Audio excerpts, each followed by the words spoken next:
시청자 여러분 안녕하십니까? 오늘은 2025년 8월 25일 미국 워싱턴 백악관에서 열린 트럼프 대통령과 이재명 대통령 간의 한미 정상회담 소식을 전해드리고자 합니다. 이번 회담에서는 북핵 문제와 경제협력, 특히 한미 관세 협상 등이 주요 의제로 다뤄졌지만 트럼프 대통령의 돌발 의제 발언인 일본군 위안부 문제가 글로벌 시대에 즈음하여 국제사회의 여성의 인권과 명예, 그리고 존엄 문제라는 점에서 국내뿐만 아니라 국제사회에서 큰 파장을 일으키고 있습니다. 트럼프 대통령이 회담 도중 이재명 대통령에게 일본과 훌륭한 관계를 맺을 수 있을 것이라고 말하면서 과거 한일 관계의 장애물이었던 일본군 위안부 문제를 언급하며 한국에 매우 큰 문제였다는 인식을 드러냈습니다. 이어서 한일 간 역사 현안인 일본군 위안부 문제에 대해서도 언급하면서 한국이 일본군 위안부 문제에 집착하고 있다며 한일 관계 개선에 걸림돌이 되고 있다고 말했습니다.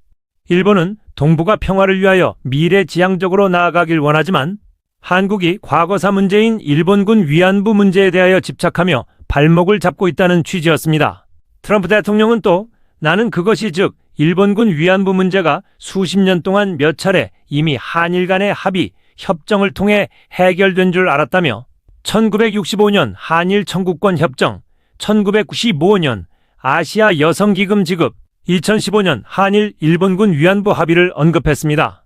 1965년 6월 22일 한일 협정으로 한국은 무상 3억 달러, 유상 2억 달러, 민간 상업차관 3억 달러, 총 8억 달러를 일본으로부터 제공받고 청구권 문제가 완전히 그리고 최종적으로 해결된 것이 된다는 것을 확인한다라는 조항이 포함됐습니다.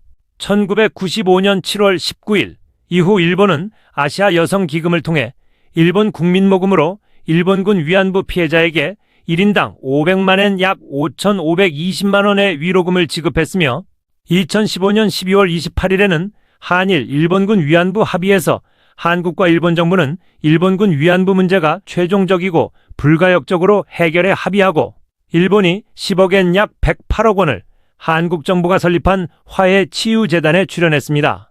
트럼프 대통령의 의지에도 없던 돌발적인 일본군 위안부 문제 발언 직후 이재명 대통령은 직접적으로 일본군 위안부 문제를 거론하지 않고 한미일 3국 협력과 경제 현안 같은 미래지향적 관계가 중요하다는 입장을 강조했습니다.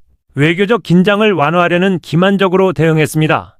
또한 이재명 대통령은 트럼프 대통령을 만나기 전 일본을 먼저 방문해 이시바 시게루 총리와 회담에서 한일 간 갈등 요소가 해결되지 않고 있는 일본군 위안부 문제는 거론 자체도 하지 않고 국익 중심, 실용주의 대일 정책 기조 위에 대일 외교의 목표를 한일 관계의 미래지향적 발전 도모로 설정했다고 설명했습니다.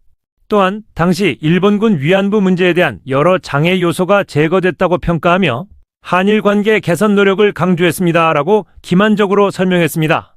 하지만 이번 트럼프 대통령의 발언은 아직도 갈등 관계에 있는 일본군 위안부 문제인 한일 과거사 문제에 대한 국제적 인식을 둘러싼 논란을 다시 불러일으켰습니다.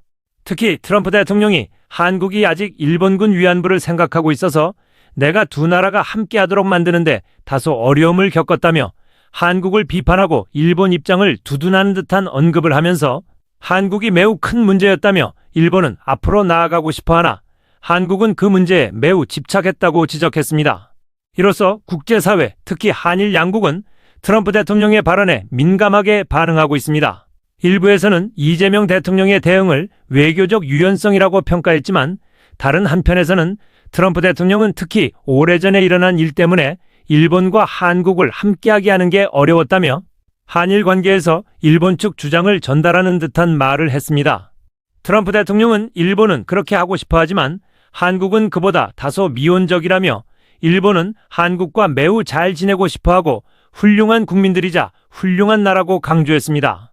그러나 이재명 대통령은 국내 여론을 의식한 국제사회, 특히 트럼프 대통령 앞에서 대국민 사기극인 모호한 답변이라는 지적도 나오고 있습니다. 향후 과제는 분명합니다. 이재명 대통령은 1965년 국교 정상화 이래 지금까지 축적되어 온 한일 관계의 기반에 입각한 양국 관계를 동북아의 평화를 위하여 미래지향적이며 안정적으로 발전시켜 나가는 데는 한미일 협력의 필요성이 강조되는 상황에서 일본군 위안부 문제에 대한 과거사 문제를 어떻게 다룰지가 관건입니다. 일본군 위안부 피해자들의 인권과 명예, 그리고 존엄을 존중하면서도 미래 협력을 도모하는 균형 잡힌 접근이 요구됩니다. 글로벌 시대에 즈음하여 한일 관계는 지배 피지배, 선진국 개도국의 관계를 거쳐 한일 양국이 미국 등 주요 선진국과 함께 국제 정치의 주요 행위자로 동아시아 지역과 세계의 안정 및 번영을 논의하는 파트너 관계로 진입했다는 점에서 한미 정상회담은 단순히 양국 관계를 넘어 세계 평화와 동북아 정세 전체와 직결된 사안입니다. 일본군 위안부 문제에 대한 과거사와 미래 협력 사이에서 어떤 외교적 해법이 나올지 국제사회의 이목이 쏠리고 있습니다. 이제는 진실을 밝혀 일본군 위안부에 대한 왜곡, 은폐, 조작, 날조된 역사전쟁을 끝낼 때입니다. 트럼프 미국 대통령이 한미 정상회담 직전 던진 한마디가 큰 파장을 일으키고 있습니다. 그는 SNS를 통해 대한민국에서 지금 무슨 일이 일어나고 있는가, 숙청이나 혁명처럼 보인다며 현 정부의 정치 상황을 직격했습니다. 그런 상황에서 사업을 할 수 없다는 말까지 덧붙였는데요. 이는 현 정권이 정상적인 민주주의 운영이 아닌 일종의 정치 보복과 숙청에 몰두하고 있다는 인식을 드러낸 겁니다. 대통령실은 확인해 봐야 한다며 말을 아꼈지만 국민 입장에선 부끄러운 일입니다. 자유민주주의 국가에서 미국 대통령이 혁명이라는 단어를 언급할 정도라면 이미 국제사회가 한국 정치를 불안정하게 보고 있다는 뜻 아닙니까? 정상회담은 국익을 논의하는 자리여야 합니다. 하지만 이 정권이 보여주는 건 협치가 아니라 진영의 이익, 권력 유지를 위한 숙청 정치뿐입니다. 오늘의 앵커 한마디는 과거사에 집착한다는 비판과 외교적 유연성이라는 평가, 그 사이에서 국민이 원하는 건 단 하나, 일본군 위안부 문제에 대한 분명한 답변과 책임입니다.